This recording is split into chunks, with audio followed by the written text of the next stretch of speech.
Narito na naman ang mainit na balita mula sa mundo ng politika. Breaking news, isang nakakagulat na pangyayari ang naganap ngayong araw matapos maiyak sa harap ng media si Senate President Tito Soto. Ayon sa mga ulat, ito ay matapos kumpirmahin ng korte na tinanggap na ang kasong isinampa laban sa kanya ni Congressman Rodante Marcoleta. Nagulat ang publiko sa emosyonal na reaksyon ni Soto na ngayon ay humaharap sa panibagong hamon sa kanyang political career. Sa ginanap na press conference kaninang umaga, makikita ang labis na emosyon ni Tito Soto habang humaharap sa mga mamamahayag. Habang nagsasalita, hindi na napigilan ng dating senador ang kanyang pagluwa at sinabing hindi niya inaasahan na aabot sa ganitong punto ang hidwaan nila ni Marcoleta. Ayon kay Soto, malinis ang kanyang konsensya at handa siyang patunayan ng kanyang panig sa tamang proseso ng batas. Samantala, kinumpirma ng Korte Suprema na formal nang tinanggap ang kaso ni Marcoleta laban kay Soto kaugnay ng umunoy katiwalian at pang-aabuso sa kapangyarihan noong panahon ng kanyang panunungkulan. Ayon sa mga dokumentong isinumite, mayroon umanong mga ebidensya na magpapatunay ng irregularidad sa ilang proyekto. Sa ngayon, inatasan ng korte ang parehong panig ng magsumite ng kani-kanilang mga legal na pahayag sa loob ng susunod na linggo. Nagkakabaha-bahagi ngayon ang reaksyon ng publiko. May ilan na naniniwala sa pagiging inosente ni Soto habang ang iba naman ay humihiling ng hustisya at katotohanan. Sa kabila ng lahat, nananatiling tahimik si Marcoleta at iginiit na ang batas ay dapat manaig sa lahat. Patuloy na babantayan ng taong bayan ng kasong ito na posibleng magbago ng direksyon sa mundo ng politika sa bansa. At yan nga ang mga balitang ating pagkakatutukan, at kung bago ka pa lamang sa aking channel ay huwag kakalimutang mag-like, share and subscribe para updated ka sa mga bagong balita dito sa Tatak Pinas.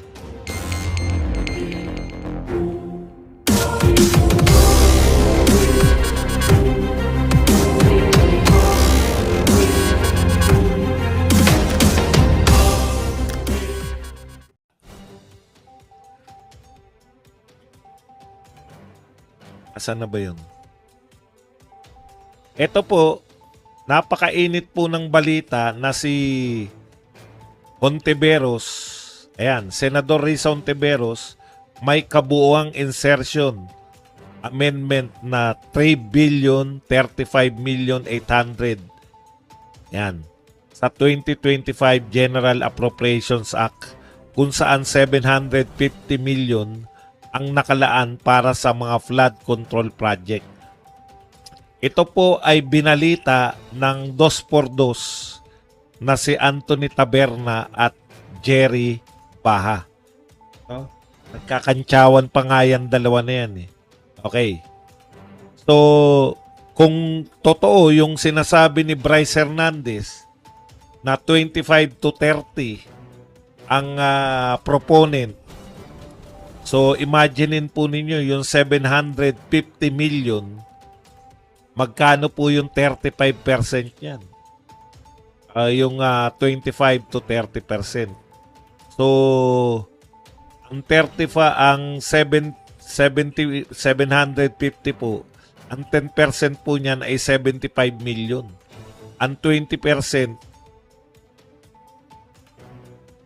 ay 150 million. So ang 30% ay 225 million. Yan po ang ibibigay sa proponent kung susundan natin o natatanggap ng proponent kung susundan natin yung pagkukwenta nito ni Bryce Hernandez. Sabi ni Bryce Hernandez, wala pong hindi binibigyan, lahat binibigyan. So kung may proponent siya ng 750 million, laking pera po niya. Tiba. O ngayon, sabi naman ni Risa Hontiveros, completely dininay niya po. Grabe oh, may sinkhole na sa sa mga binaha. Ay sa mga nalindol. Okay.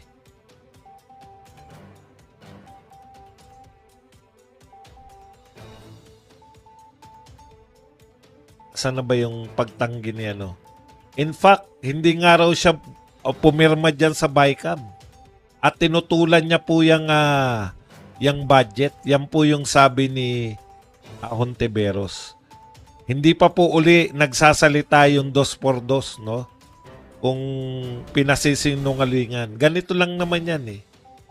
Sino ba ang mas katiwa-tiwala? Si Anthony Taberna ba at saka si Jerry Baha o si Hontiveros? Tandaan po ninyo, si Katunying, loyalista lang yan. Makamarcos lang yan. Hindi tayo believe sa kanya kasi makamarcos siya. Pero never po natin siya wala pa akong narinig na nagsinungaling yan eh. 'Di ba?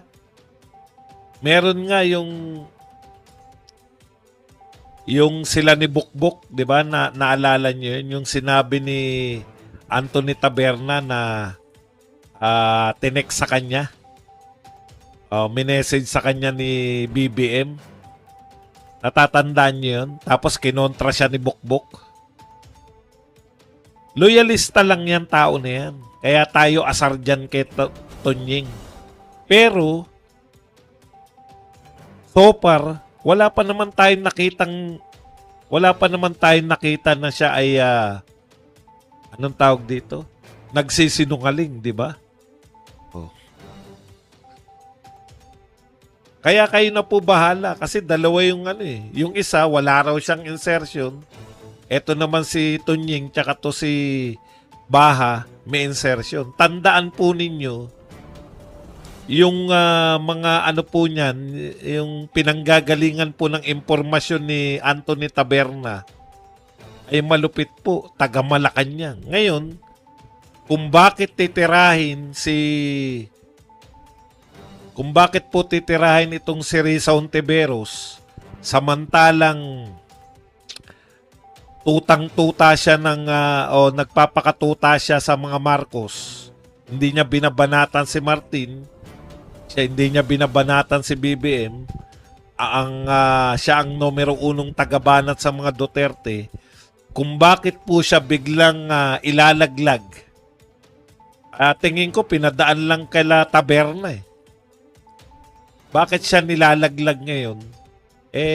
Alam nyo naman, yung ugali ng ng Kamag-anak Incorporated, wag na natin pangalanan si Martin, ayaw ni Martin na may kalaban.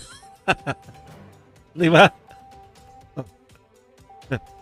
Hindi mo pwedeng pumapapil ka na baka sa tingin sa tingin ng kampo ni Martin o kung sino man masyado ka ng pasikat.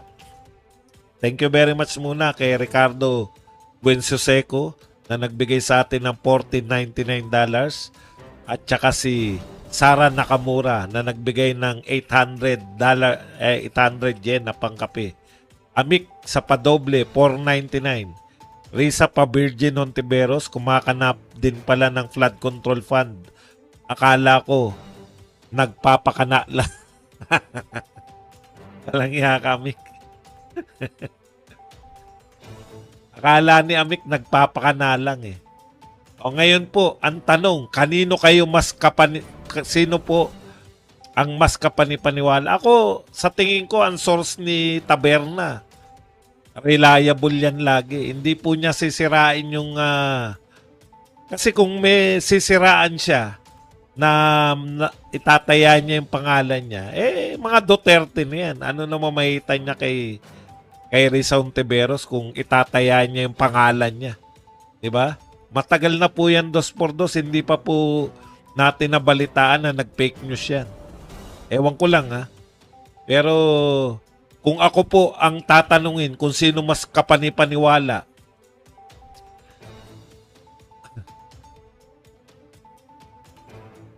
sa tingin ko mas kapanipaniwala yung Taberna at Baha kaysa dito kay Hontiveros. Kasi ang dami na natin beses na nahuli na yan eh. Ganyan lang magsalita yan, parang santang-santa. 'Di ba?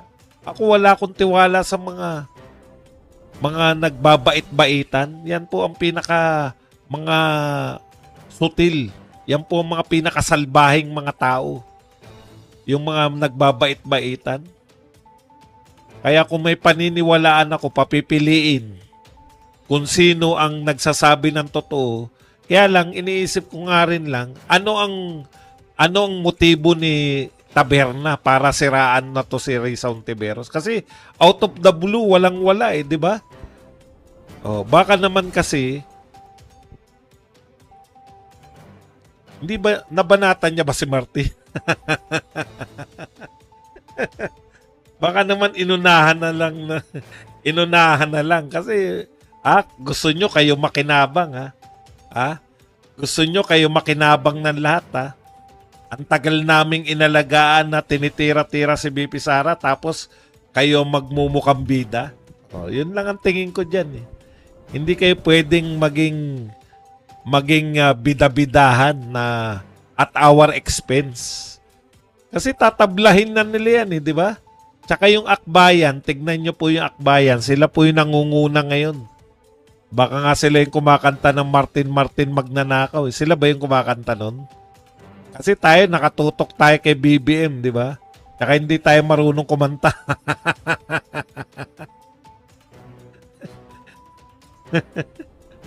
Kaya sorry ka na lang, boy. Kala mo mabubura pa yan? Kahit na anong sabihin ninyo, saluhin nyo na saluhin si Risa Ontiveros. Pucha, baka yan na ikabagsak ni si Risa Ontiveros.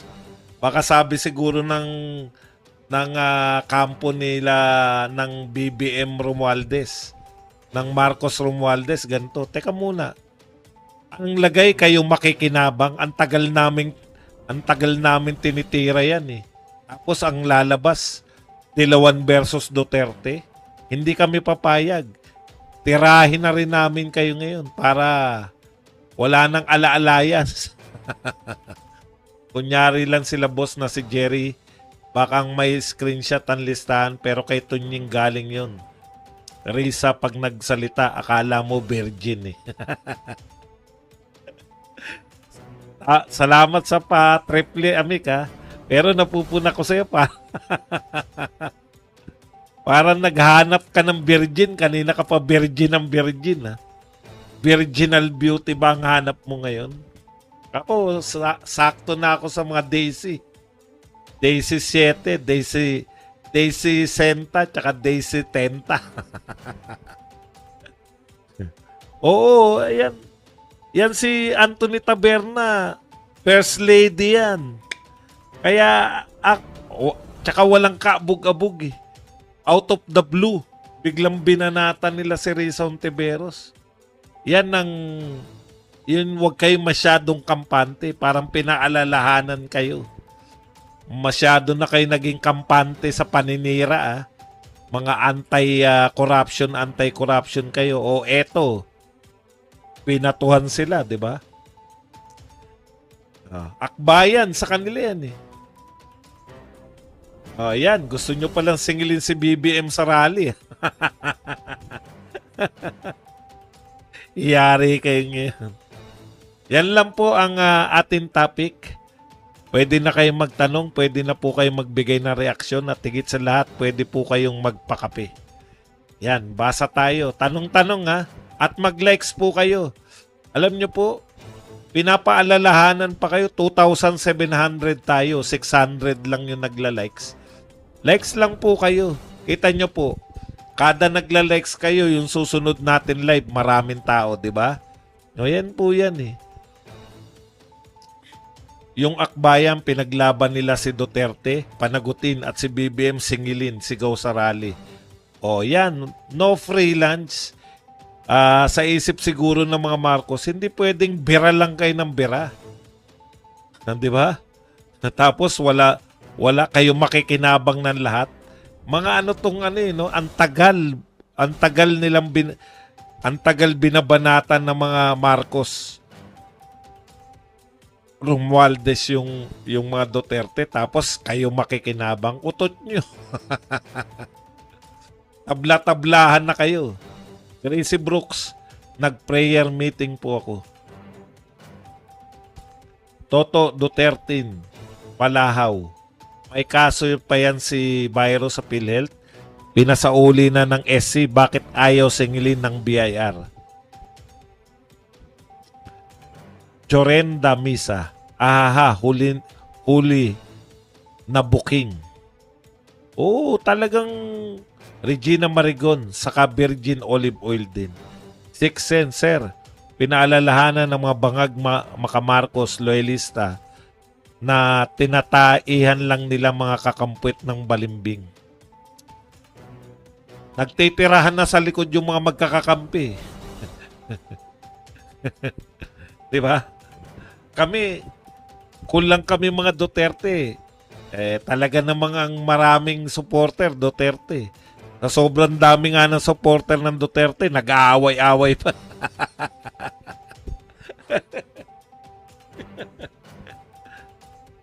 Ang game changer sa botohan, si Lito Lapid.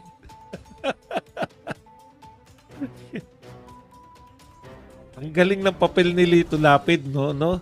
Pang swing vote siya eh. Oh, Lito Lapid, meron na kaming 12. Lipat ka na. Na-mention din nila Taberna, 5 billion ang kay Tulfo na insertion. Puta, yari kayo. Talaga? Bakit hindi binabalita? Buwisit itong mga media natin eh. Ang gusto lang ilaglag ng media si ano lang. Teka muna. Magandang tip yan ha. Aralin ko nga yan. Maghanap ako bukas ng balita. Ibig sabihin, nasabi rin nila Taberna na si Tulfo may insertion din. Tapos hindi binabalita ng media. Ang binabalita lang nila si Risa Ontiveros. Yari. Nangangamoy na to. So, kakampi pa nila si Tulfo. Sa bagay, yung mga Tulfo hindi bumibira eh, no? Hindi po pwedeng bira ng bira yung mga akbayan tapos ikaw na-mention din lang. Masanin na kayo na nakawan ng inihalal ninyo na politician. The last thing she needs is the evil-mindedness of people who use her son. Wala pa sa quota ng state tamad na mga ito. Hindi, yan na. Malapit na yan. Pinaalalahanan na political natin. Agenda. Wag gustong palabasin ni Lacson. May tama sa utak to si si Kiko at ginagamit siya ng mga evil-minded people. Hindi ba pwedeng si Kiko yung nag-iisip niyan lahat? Ibig mo sabihin, ewan ko lang. Yan yung mahirap sa matatanda, walang tiwala sa mga bata eh. Tuloy natin. As the saying goes, a picture paints 1,000 words. But obviously, I did not know them before the photo was... Ayan yung kinakatwiran niya, di ba? Yung naglabas si... sakit na sakit siya kasi naglabas si Kiko Barsaga ng picture ni Lacson tsaka ng mga Diskaya. Ito po ang bintang niya. They used Kiko Barsaga. He was the one who posted the picture on his page. But how would he do that if no one gave him that photo? So ang hinala ni Lacson, may gumagamit kay Kiko dahil yung photo niya kasama yung mga Diskaya ay binigay lang kay Kiko Barsaga. May nagbigay lang kay Kiko Barsaga at siya lang yung nag-post. So, therefore, ang conclusion niya, mayroong tao behind Kiko Barsaga. Hindi, no? Alam mo, Lacson, hindi ba pwedeng malahin nyo lang malahin nyo lang mag-isip si Kiko Barsaga? Hindi ba pwedeng Gen Z siya na kaya niyang mag-isip na ako, kaya kong pabagsakin si Martin Romualdez? Alam mo ang pagkakaiba ni Kiko sa inyong lahat? Panay na kayo matatanda. Hindi nyo na kaya yung isip at saka yung marunong yung mga bata na gumamit ng mga social media. Hindi niya kinakailangan magbayad ng social media para yung pagiging congressman niya at ginamit niya rin syempre yung pro Duterte yung mga pro-Duterte groups. Inaabangan na siya eh. Ganun talaga yun, Lacson.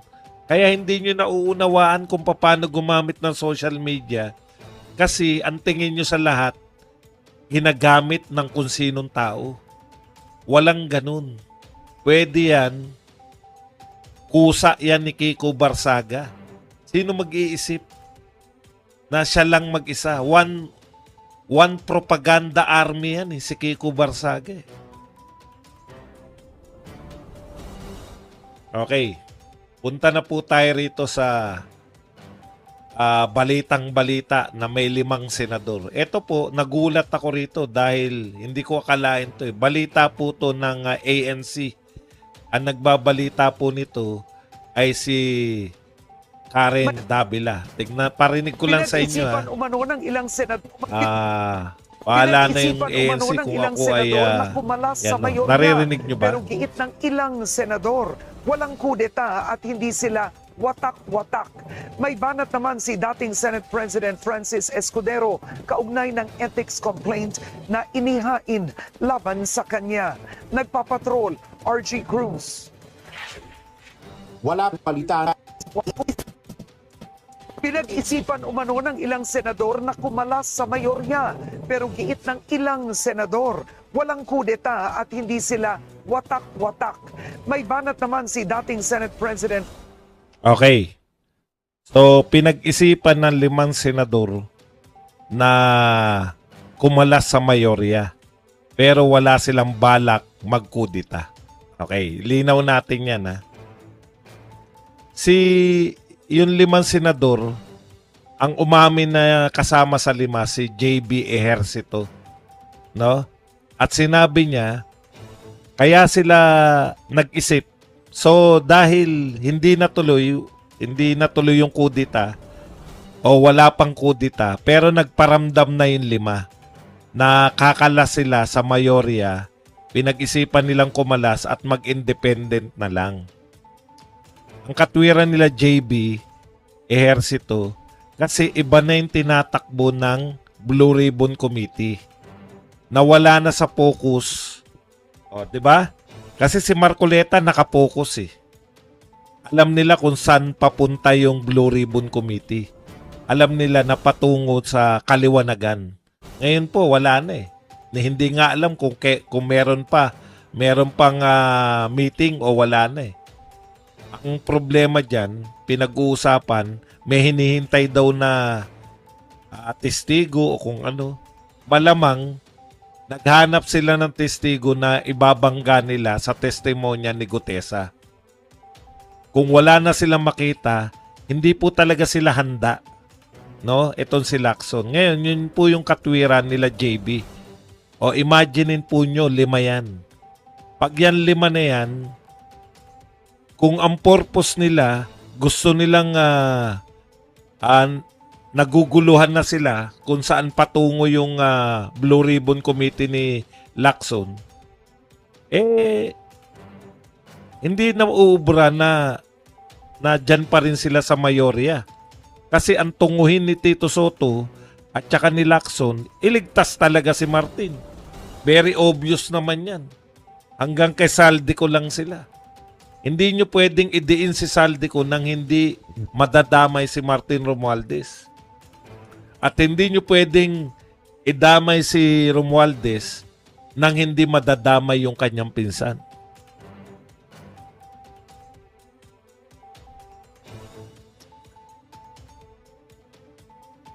Kaya, yung mga senador, nahihiya po sila. Kasi parang sila ngayon nagagamit yung may mga konsensya pang senador. Yun nga, yung 5 na yan. Nahihiya sila na ginagamit lang yung Senado para pagtakpan si Martin. O, di ba? Obvious naman.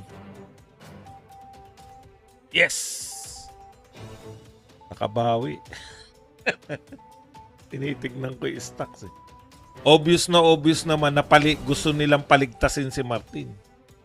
In fact, hanggang ngayon, wala pa rin po. Tama, nagmumukha tuloy tama si Amy Marcos eh. Ang gulo-gulo dahil ina-announce sa ina-announce po rito sa media na padadaluhin si Martin tsaka si Saldico. Pero sa actual, wala namang ina-announce na petsa. Yan po, yung hinala na yan, kaya may babaklas. Hindi na lang sinabi ni JB Ejercito kung sino yung mga kasama niya. Pero imaginein po ninyo, kung yung original na siyam plus 5, sobra-sobra pa para 13. Kaya ine-expect po natin, walang tulugan yan si Tito Soto, si Ping Lacson. Hindi po matutulog yan. Tsaka yan yung majority floor leader. Hindi yan matutulog ngayong mga panahon na to, yung mga tulfo. Kasi anytime pwede po silang makudita. Yan po ang kagandahan. Yan po ang kagandahan ng hindi fix yung term niyan. Kasi kung fix ang term niyan, di maghihintay ka na naman na 3 taon para mapalitan yan. Kaya wala pong katapusan to eh. Etong pagkakatalaga kay Soto tsaka kay Ping Lacson, alam na alam po natin yan